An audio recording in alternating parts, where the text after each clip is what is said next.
Mi vecino se le insinuó a mi esposa y la siguió al baño en una fiesta, pero ahora que su mujer lo cree la víctima, es su propia aventura la que está a punto de dejarlo sin nada. Soy un hombre de 35 años, casado con Estella, que tiene 30, y tenemos 2 hijos, uno de 6 y otro de 4. Nos mudamos a nuestra casa hace unos años, y lo mejor que nos pasó al llegar fue puramente de suerte, que los vecinos de al lado tuvieran 2 hijos de 10 y de 6, y que los 4 se hicieran inseparables en cuestión de semanas. Escribo esto porque esa amistad, la mejor cosa de haber llegado, terminó metiéndonos en el peor lío que tuvimos como familia. Al principio fue un sueño. Los niños cruzan el jardín solos, se inventan sus juegos, se ponen sus propias reglas y vuelven cuando tienen hambre. Yo los miro desde la ventana de la cocina mientras lavo los platos, y esa ventana, sin que yo lo supiera entonces, iba a ser mi puesto de observación durante todo lo que voy a contar. A los 6 años, esa independencia vale oro, sobre todo en un vecindario donde el resto de los padres viven encima de sus hijos. Nosotros ganamos tardes libres y ellos ganaron hermanos postizos. No se me ocurría que podía salir mal. Con los padres nunca pasamos de lo cordial. Con la madre, Asunta, hablábamos lo justo, siempre de los niños. Y con el padre, Salvatore, ni siquiera eso, porque desde el primer apretón de manos algo en mí se puso en guardia. No sabría explicarlo con pruebas. Era un instinto, esa alarma que se enciende sin motivo y que uno aprende, con los años, a no apagar del todo. Déjenme mostrarles por qué, porque contado en frío suena a que exagero. En cada reunión, Salvatore es el hombre más encantador del lugar, el que termina rodeado de gente riéndose de sus chistes. Pero yo lo miré de cerca durante años. Coquetea con mi esposa siempre un centímetro por debajo de lo que uno podría reclamarle. Le apoya la mano en el hombro un segundo de más, le sostiene la mirada un segundo de más, le dice que es la única vecina con la que se puede hablar en serio. Si Estella se lo señalaba a alguien, quedaba ella como la malpensada, porque él nunca cruzaba la línea del todo. Suelta comentarios raros y sonríe de un modo que a ella le daba escalofríos. Y tiene un truco maestro, hacerse la víctima. Habla de su matrimonio como de una cruz que carga con paciencia de santo, y la gente se lo cree entero. Lo confirmé por un detalle que tardé en notar. Las vecinas que no son cercanas a Asunta no la soportan, dicen que es intensa, difícil, que él la lleva con la correa corta. Y cuando uno rasca de dónde salió esa idea, siempre termina en él. Va sembrando, gota a gota, la versión de que ella es el problema y él el mártir. A una vecina le contaba que Asunta no lo dejaba salir con amigos, a otra que era ella la celosa enfermiza, a otra que él aguantaba por los niños. Cada persona se quedaba con una pieza distinta del mismo cuento, y ninguna comparaba notas. Es tan sutil que funciona, pero lo que de verdad me revolvía el estómago era otra cosa. Una tarde, en el jardín, su hijo menor mostró orgulloso un dibujo. Salvatore lo miró de reojo y comentó, sonriendo, que menos mal que el niño era simpático porque de artista no iba a comer, que en su casa el talento se había repartido mal. Los adultos se rieron. El niño bajó el dibujo despacio y no lo volvió a mostrar. Fue un segundo, una frase, imposible de reclamar sin quedar como un exagerado. Pero yo vi la cara de ese niño, y no se me borra. Así los humilla, disfrazado de padre lúcido que conoce a sus hijos, mientras la gente asiente. Avancemos al año pasado, cuando cayó en nuestras manos el secreto que lo cambiaría todo. Nos enteramos, sin buscarlo, de que Salvatore tiene una aventura. Otra mujer, sostenida, a espaldas de Asunta. Lo supimos con certeza, y no diré cómo, solo que no quedaba margen para la duda. Estella y yo lo hablamos una noche entera sin saber qué hacer. Pensamos en decírselo a Asunta, y en 5 minutos descartamos la idea, porque ella apenas nos trataba y jamás le creería a una vecina por encima de su marido. Pensamos en encararlo a él, y también lo descartamos, porque un hombre así lo negaría todo y saldría a envenenar el barrio contra nosotros. No éramos amigos de ellos, no teníamos derecho a meternos, y sobre todo estaba el miedo de reventar la amistad de los niños, lo único bueno de todo el asunto. Así que hicimos lo que hace mucha gente y de lo que no me enorgullezco. Nos callamos. Seguimos saludando, seguimos abriendo la puerta, y guardamos la bomba por el bien de unos chicos sin culpa. Cargar ese secreto un año entero pesa más de lo que imaginan, sobre todo cuando ves a la persona engañada todos los días por encima de la cerca. Y así habríamos seguido, en silencio, de no ser por una fiesta hace unos meses. Yo tuve que volver antes por uno de los niños. Estella se quedó un rato más, no conocía a casi nadie, y terminó conversando con Salvatore porque era la única cara conocida. Ese fue el error que él estaba esperando. Me lo contó todo al día siguiente, así que puedo reconstruirlo. Empezaron hablando de los niños, y cada vez que él intentaba dejar mal a Asunta o a sus hijos,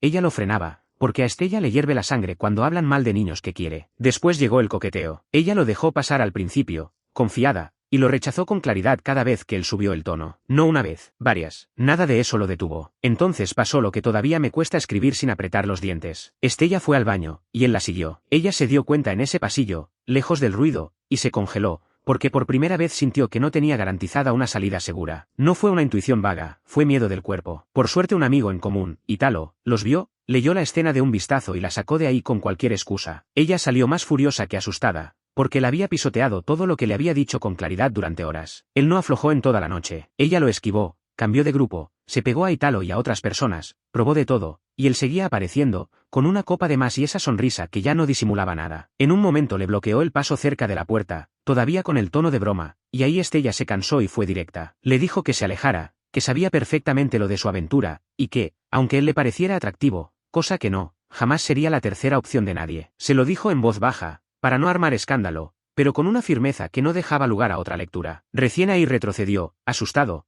porque los hombres como él se derrumban en el instante en que alguien no les tiene miedo. Mi esposa se defendió sola, con los dientes apretados, y se fue por su propio pie. Estoy orgulloso de cómo lo manejó, y furioso de que haya tenido que manejarlo. Creí que ahí terminaba. Duró poco esa idea. Desde esa noche, la furia no cayó sobre él, cayó sobre nosotros. Asunta dejó de saludarnos de un día para el otro. Empezó a esquivarnos, y cada cruce inevitable se volvió una tortura de hielo. Y yo sé lo que pasó, con una certeza que me pesa en el estómago. Salvatore llegó a su casa, contó la historia al revés como hace siempre, se pintó de víctima, y le vendió a su mujer que los peligrosos, los incómodos, éramos nosotros. Así que aquí estoy, atrapado. Tengo en la mano lo único que lo hundiría, la aventura, pero no soy nadie para soltarla, y aunque lo hiciera, ella jamás le creería a un vecino por encima de su marido, menos cuando creerle significa perder su vida entera. Él vuelve a ganar como víctima, nosotros quedamos como los villanos, y los niños en el medio. ¿Qué haría alguien en mi lugar? Porque yo, sinceramente, ya no lo sé. Actualización 1. Una semana después seguíamos igual de mal. Peor, en realidad. La tensión con Asunta pasó de fría a glacial en cuestión de días y no dio señales de calmarse. Desde mi ventana la veía calcular sus salidas para no coincidir con nosotros. Si yo sacaba la basura y ella estaba en su jardín, entraba. Si Estella la cruzaba en la acera, ella clavaba los ojos en el teléfono con una concentración falsa. Esperé a que se le pasara. No se le pasó, se instaló, y eso me confirmó que Salvatore no le había contado un roce menor, sino una novela entera con nosotros de villanos. Lo peor llegó por terceros. Una vecina con la que sí teníamos trato nos preguntó, incómoda, si era verdad que Estella se le había insinuado a Salvatore en la fiesta y él, caballero, la había rechazado. Ahí entendí la magnitud del cuento que él había puesto a rodar. No solo se había pintado de víctima ante su esposa, había invertido la historia entera ante el vecindario, y en su versión el acosador era mi mujer. Tuve que morderme la lengua y explicar apenas lo justo, sin dar detalles, porque cuanto más te defiendes de una mentira así, más culpable pareces. Esa noche no dormí. Entonces tuvimos que decidir lo más difícil, ¿qué hacíamos con la amistad de los niños? Alejarnos era la respuesta obvia, y yo lo sabía. Pero con 4 chicos de por medio nada es tan simple ni tan obvio. Cortarlo de raíz era castigar a 4 inocentes por un adulto podrido. Mandar a mis hijos a esa casa ya no me daba paz. Así que partimos la diferencia y seguimos recibiendo a los de ellos en la nuestra.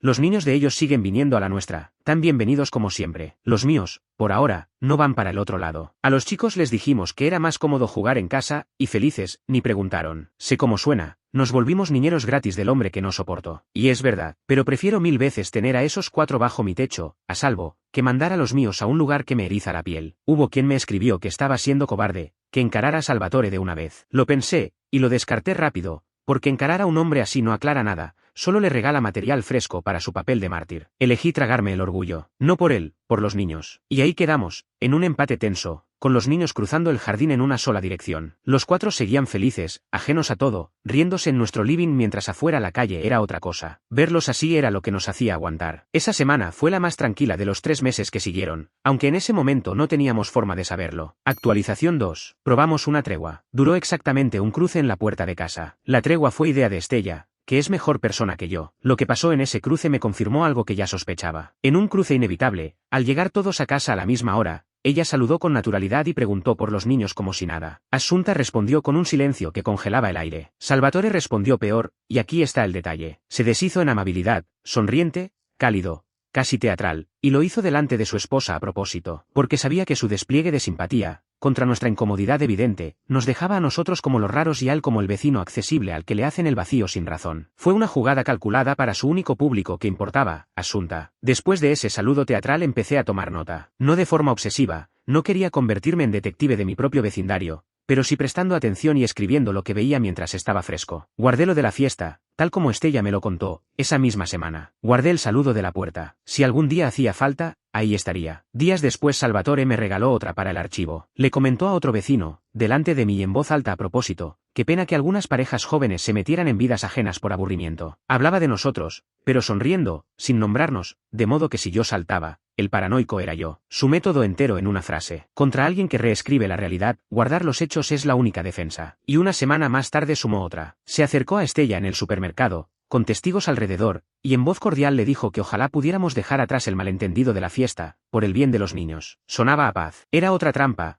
porque cualquiera que lo oyera pensaría que él, el generoso, tendía la mano, y que si nosotros seguíamos distantes, los rencorosos éramos nosotros. Estella le respondió, con una sonrisa igual de cordial, que por el bien de los niños ella estaba perfecta, y lo dejó ahí, sin darle la escena que buscaba. Los niños seguían viéndose en nuestra casa como si el mundo de los adultos no existiera. Eso sostenía lo poco que quedaba de civilidad entre las dos familias, porque ni Salvatore ni Assunta iban a renunciar a la única guardería gratis y confiable del vecindario. Nos necesitaban más de lo que nos odiaban. Eso debería haber sido una ventaja. Tardé en entender que también era una trampa. Actualización 3. Dos cosas pasaron al mismo tiempo esa semana, y ninguna la empujé yo. Salvatore volvió a la carga con Estella, y su secreto empezó a salirse solo. Salvatore volvió a acercarse a Estella, pero ya no a lo bruto, que había aprendido que no le servía, sino con su arma favorita. La interceptó una tarde a la salida de la escuela y le habló compungido, que todo se había malinterpretado, que atravesaba un momento durísimo, que su matrimonio era un infierno y que uno comete errores cuando se siente tan solo. Otra vez el personaje, el pobre incomprendido buscando consuelo. Estella lo escuchó completo, sin cortarlo, y después le dijo con una calma que yo no habría tenido, que ella no era su terapeuta ni su consuelo ni nada suyo, y que la dejara en paz. Se dio vuelta y siguió caminando. Mi esposa es de acero. Y ahí cometí el único error grande de toda esta historia. Me cansé de mirar por la ventana. Lo esperé una tarde en la vereda, cuando volvía de trabajar, y le dije, sin levantar la voz, que se mantuviera lejos de mi esposa. Nada más que eso. Duré 10 segundos ganando esa conversación, porque Salvatore no se defendió. Hizo algo mucho más inteligente. Levantó las manos, retrocedió un paso y subió el volumen para que lo oyeran las dos casas de al lado, diciendo que por favor me calmara, que él no quería problemas con nadie, que si yo tenía algo con mi mujer lo arreglara en mi casa y no en la calle. Una vecina se asomó justo a tiempo para ver la escena que él acababa de fabricar, un hombre encima de otro, y el otro pidiendo calma con las manos en alto. Me quedé ahí parado, con la boca abierta, entendiendo demasiado tarde que le había regalado exactamente lo que necesitaba. En su relato yo ya no era el vecino incómodo, era el vecino agresivo. Esa noche Estella me lo dijo sin reprocharme nada, que era justo lo que él estaba buscando desde el principio. Muchos me habían advertido que con una persona así no se gana de forma limpia, que siempre encuentra cómo dar la vuelta. Tuvieron razón y me costó caro aprenderlo. Volví a mi ventana y no volví a salir a la vereda. Y ahora lo importante. La aventura empezó a filtrarse sola, sin que nosotros tocáramos nada. Estas cosas tienen su propia gravedad y siempre caen. Primero fue un comentario suelto, alguien lo había visto donde no debía. Después la vecina Cecilia dejó caer que lo había cruzado un sábado, que él decía estar de viaje, muy sonriente, muy arreglado, del brazo de una mujer desconocida. Después otro vecino contó que le había llegado por error una foto que claramente no era para él, y la cara con que lo dijo bastó. Piezas chicas, inofensivas por separado,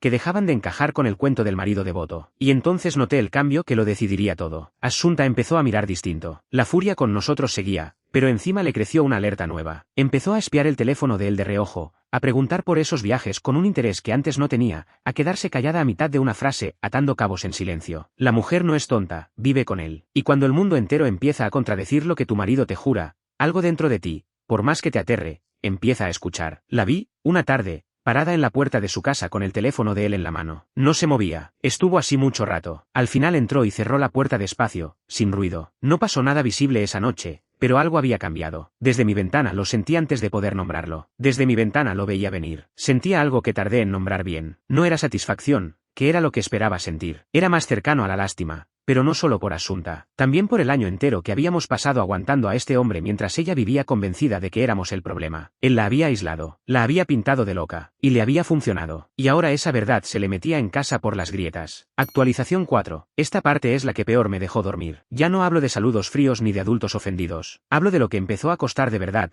y de que lo que más pagaron fueron los que menos debían. Primero llegó la factura de mi error en la vereda, sumada a la versión que él venía sirviendo desde la fiesta. Una madre del vecindario, que hasta entonces nos trataba bien, no invitó a mi hijo mayor al cumpleaños de su hijo, y todos los demás niños de la cuadra fueron. Mi hijo no entendió nada, y esa noche me preguntó qué había hecho mal. Tuve que sentarme a explicarle algo que ni yo podía explicarme. Después vinieron las invitaciones que dejaron de llegar, la conversación que se apagaba cuando Estella entraba a un grupo, la sensación de estar caminando por nuestra propia calle con una etiqueta invisible pegada en la espalda. Mi esposa, que no había hecho nada más que defenderse en una fiesta, era ahora la mujer de la que se hablaba a media voz. Ese fue el precio real, y lo pagaron los que menos tenían que pagarlo. Los niños de los vecinos empezaron a venir más seguido, y ahí el asunto se puso delicado. El mayor, el de 10, llegó un par de tardes raro, callado, mirando el suelo, un chico que siempre fue puro parloteo. Estella, que tiene radar para eso, se sentó con él sin presionar, le puso una merienda delante, y de a poco el niño soltó que en su casa discutían mucho y que su papá lo había humillado feo delante de unos invitados por un chiste que hizo. Se le quebró la voz. No hicimos drama, solo le dijimos que ahí siempre iba a ser bienvenido. Por dentro yo hervía. Esa noche Estella y yo lo decidimos sin margen de duda. Seguíamos dudando de si nos metíamos donde no nos llamaban. Pero el mayor llegó otra tarde con esa cara, callado, mirando el piso, y la duda se nos fue. Nuestros hijos no pisaban esa casa, y punto. Pero decidimos algo más, que la nuestra fuera un lugar donde esos dos chicos pudieran estar tranquilos todo el tiempo que hiciera falta. Si lo único que podíamos hacer sin meternos donde no nos tocaba era darles unas horas de calma al día, lo íbamos a hacer. No para quedar bien, que de hecho nos hundía más con Asunta, sino porque esos chicos no eligieron al padre que les tocó. Salvatore,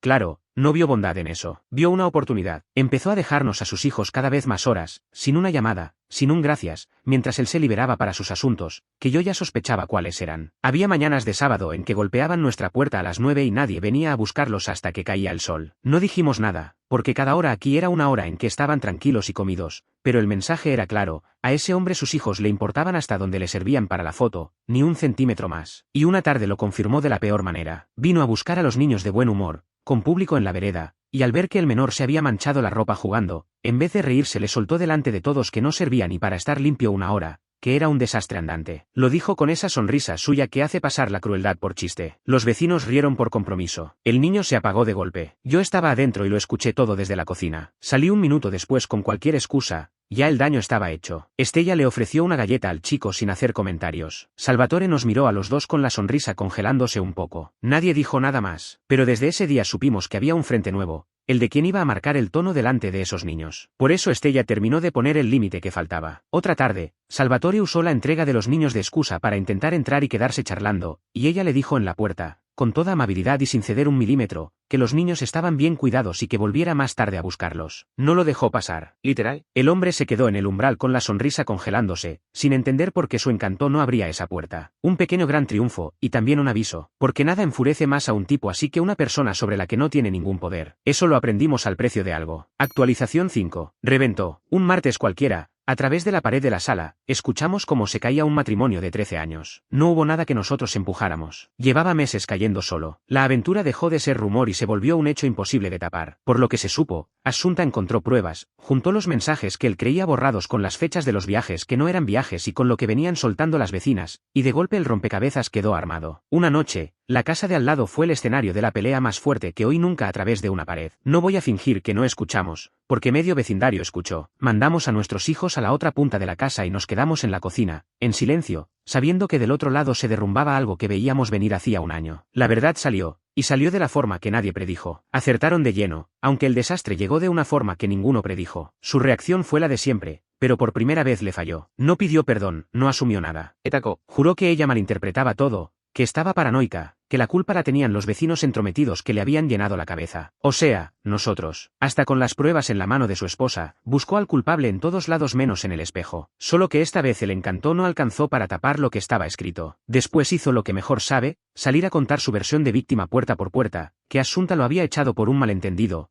que había enloquecido. Y esta vez lo vi con mis propios ojos, no por la ventana ni de oídas. Fue en una reunión del vecindario a la que fuimos por los niños. Salvatore llegó tarde, con la cara de mártir bien puesta, y empezó su número delante de todos, que su mujer estaba fuera de sí, que le había destrozado la vida por una confusión, que él solo quería ver a sus hijos. Yo me quedé callado en un rincón. Ya había aprendido lo que pasa cuando abro la boca cerca de él. Esta vez no hizo falta. Hubo un silencio en el grupo, uno de esos silencios en los que nadie sale a defender al que está hablando, y ese silencio fue suficiente. Buscó con la mirada una cara amiga y no la encontró. Se despidió con una excusa a los 5 minutos y no volvió a esas reuniones. Nadie se rió de sus chistes. Lo vi buscar con la mirada, alrededor del círculo, una cara amiga que lo respaldara, y no encontrarla. Ver a un manipulador quedarse sin público es raro de describir, es como un actor declamando en un teatro del que ya se fue todo el mundo. Se despidió con una excusa a los 5 minutos y no volvió a esas reuniones. Y esa misma noche, otra vecina se acercó a Estella, incómoda, a decirle que sentía muchísimo haber creído lo que había creído. La etiqueta que llevábamos meses cargando empezó a despegarse esa noche, y no porque nosotros la arrancáramos, sino porque él se quedó sin manos para sostenerla. Y probó una última carta, la más sucia. Intentó voltear la culpa sobre nosotros una vez más, ahora con Asunta, diciéndole que si su matrimonio se caía era por culpa de esos vecinos entrometidos que le habían envenenado la cabeza con mentiras. Le funcionó durante meses, pero esta vez le salió al revés. Porque cuando Asunta repasó todo con la cabeza fría, se dio cuenta de una cosa, que los vecinos entrometidos nunca le habíamos dicho una sola palabra. La habíamos protegido con el silencio, no atacado con chismes. La única persona que le había mentido en la cara durante más de un año era el hombre que ahora nos señalaba a nosotros. Y entonces cambió lo que menos esperaba. Asunta, por primera vez en meses, me sostuvo la mirada al cruzarnos. No me saludó, todavía no llegábamos a eso. Pero en esos ojos ya no había hostilidad, había vergüenza, y algo parecido a una disculpa. Empezaba a entender que la familia que su marido le había pintado como enemiga era la única que sabía la verdad y se la había callado para no destrozarla. Un par de días después dio el primer paso concreto, algo mínimo pero enorme viniendo de ella. Cuando sus hijos vinieron a jugar, en vez de mandarlos sin más como venía haciendo, cruzó el jardín, se quedó un instante en la puerta y le dijo a Estella, en voz baja, un simple gracias por cuidarlos tan bien todo este tiempo. Se dio vuelta y se fue antes de que pudiéramos responder. Fue la primera palabra amable en meses, y las dos entendimos lo que significaba. Sentí que faltaba una última conversación, la que de verdad cerraría esto. Y llegó. Actualización 6. La casa del lado tiene un cartel de se vende en el jardín desde hace 3 semanas. Empiezo por él. ¿Qué es lo que vinieron a ver? La aventura lo dejó, literalmente, sin casi nada de lo que tanto cuidaba. Asunta le pidió el divorcio, y no uno silencioso, porque a esa altura el vecindario entero conocía la historia real. El hombre que había tardado años en construir su imagen de padre perfecto, esposo sufrido y vecino encantador la vio hacerse pedazos en semanas. Las mismas vecinas que repetían sus cuentos sobre lo difícil que era Asunta ahora la miraban con compasión y a él con desconfianza. Empezaron a atar cabos por su cuenta, a recordar los comentarios crueles con los niños, las insinuaciones, la forma en que hablaba de su mujer, y todo lo que antes leían como carisma pasó a leerse como lo que siempre fue. Sin el personaje, Salvatore no era el santo del barrio. Era un hombre al que su propia mentira, la aventura que eligió y sostuvo más de un año, le costó el matrimonio, la casa y la reputación. La otra mujer tampoco se quedó a acompañarlo en la caída, porque esas relaciones rara vez sobreviven a la luz. Terminó mudándose, solo, a unas cuantas calles de aquí, a un departamento que según me contaron es la mitad de la casa que dejó. Con Asunta, el giro no lo vi venir. Un día tocó nuestra puerta. Venía distinta, más pequeña, sin la coraza. Nos pidió disculpas, a Estella y a mí, por cómo nos había tratado todos esos meses. Nos dijo que ya entendía que le habíamos guardado el secreto no por complicidad con él, sino por no reventarle la vida con algo que no estaba lista para escuchar, y que en el fondo agradecía haberlo descubierto por sí misma, a su ritmo, y no por boca de un vecino. También nos contó, con la voz más firme de lo que esperaba, que las mismas vecinas que durante años habían repetido los cuentos de él sobre ella ahora se acercaban a pedirle perdón, y que por primera vez en mucho tiempo se sentía libre en su propia calle. No nos hicimos amigos íntimos de un día para el otro, estas cosas no funcionan así, pero por primera vez en años hubo entre ella y nosotros algo honesto, dos familias que el mismo hombre había usado, cada una a su manera. De Salvatore me llegó poco más, y ese poco me bastó. Intentó, ya mudado, mantener la fachada en su nuevo entorno, contar la historia de siempre, la del hombre bueno traicionado por una esposa desquiciada y unos vecinos entrometidos. Pero aquí dejó tierra quemada. Perdió las invitaciones, perdió el círculo,